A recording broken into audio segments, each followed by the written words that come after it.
It's Elizabeth Warren up against Ted Cruz in this hypothetical 2024 presidential matchup. Today on Political Access, we'll go through each state and see who would win. I understand this matchup is not going to be happening, just trying to have a little bit of fun and play it out. So let's get started here, and safe states are over a 10-point margin, likely 5 to 10 points, lean under 5 points, and tilt 1 point or less. So how do I see this one going? Well, Ted Cruz, he's not very well liked at all. That's going to be a problem for him. His personality is just not very appealing to a wide range of voters.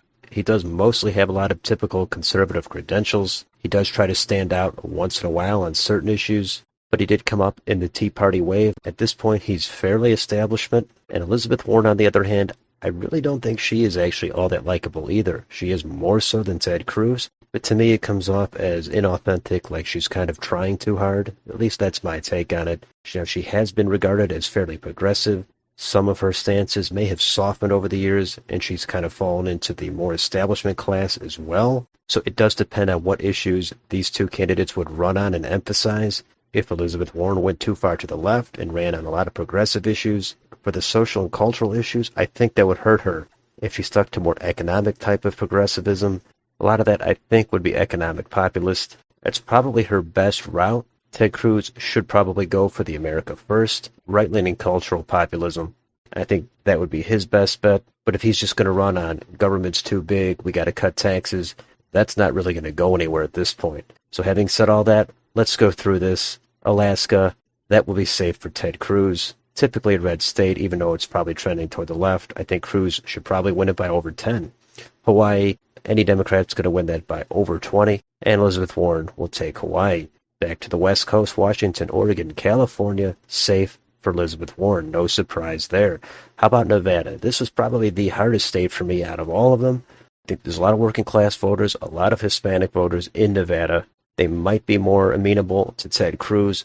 I had it for Ted Cruz by a tilt, but I ended up just thinking his unlikability would dominate. Elizabeth Warren would squeak by in Nevada by a tilt margin. I tend to think her economic messaging would be a little bit more effective than Ted Cruz's. Idaho and Utah safe for Ted Cruz.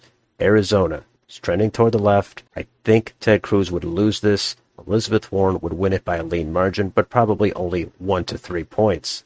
If Elizabeth Warren went all the way full-blown to the left, I think Ted Cruz would win some more of these states, but I'm assuming she dials it back a little bit and plays a more economic populist message, and that's why she would win in Arizona. Montana, Wyoming, safe for Cruz. Colorado, safe for Warren. New Mexico.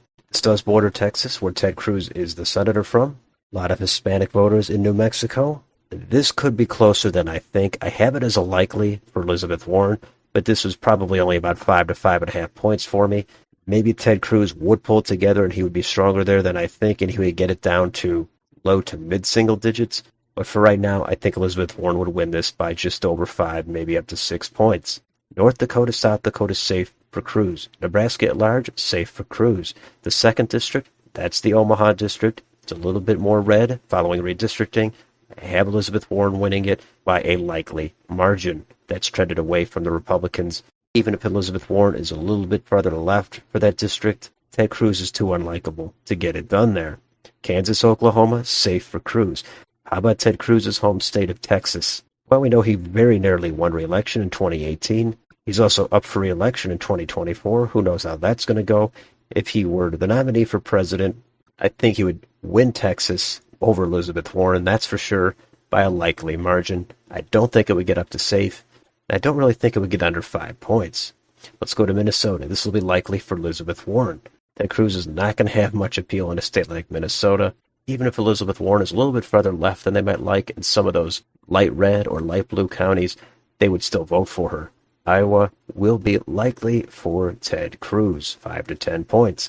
Missouri, Arkansas, Louisiana, safe for Ted Cruz. Wisconsin, that will be lean for Elizabeth Warren.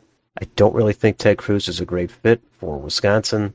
He would probably do okay where he needs to, but I think shifts in the suburbs as well as the turnout in the blue cities would be enough to give Warren a win by 2, maybe 3 points. Down to Illinois, safe for Warren. How about in Michigan? This I have as just over 5 points, 5.5 points, likely for Elizabeth Warren.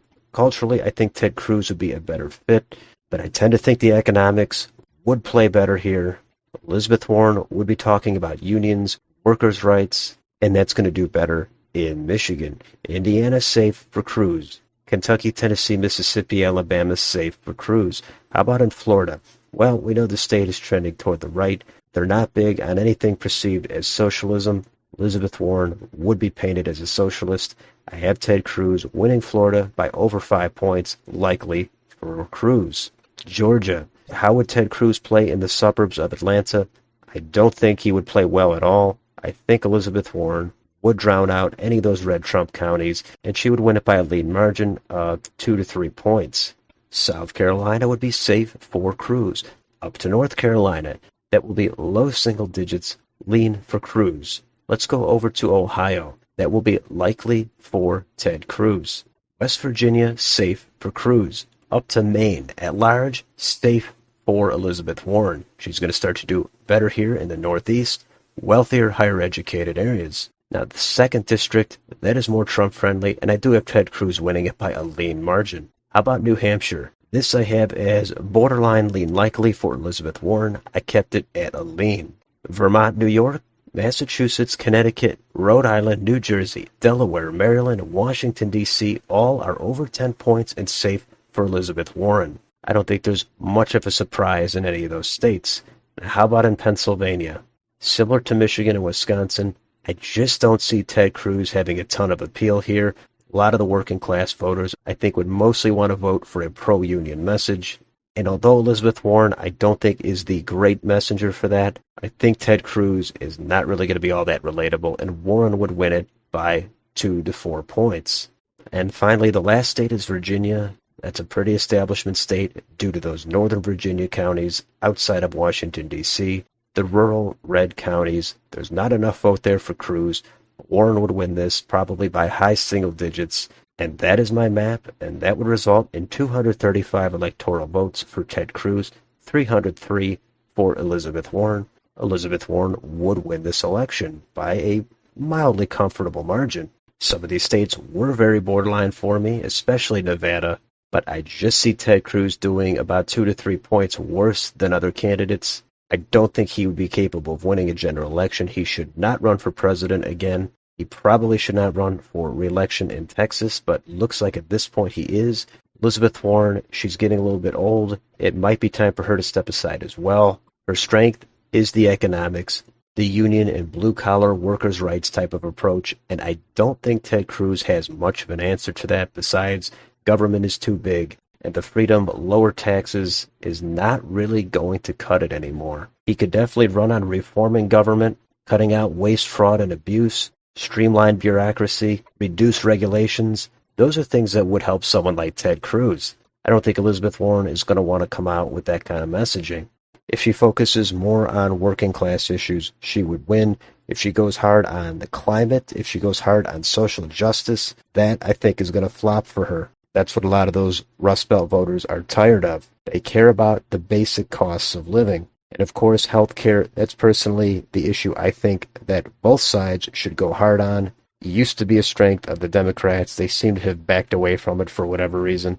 But I still think Elizabeth Warren would win this election. She would do better in the suburbs. She would have a good amount of turnout. And sure, she would do weaker in a place like Florida where socialism is toxic. But it won't be enough to keep her out of the White House in this particular matchup. Don't think she's a great candidate, but she would get it done here. But this is just what I think. Let me know in the comments, what do you think about this map? Which states would you flip? Would you flip Nevada? What about Georgia? And what would the margins be in the Rust Belt? Let me know down below. And on your way out, don't forget to like and subscribe. Hit the bell for notifications. Thanks for watching, and I will see you on the next video.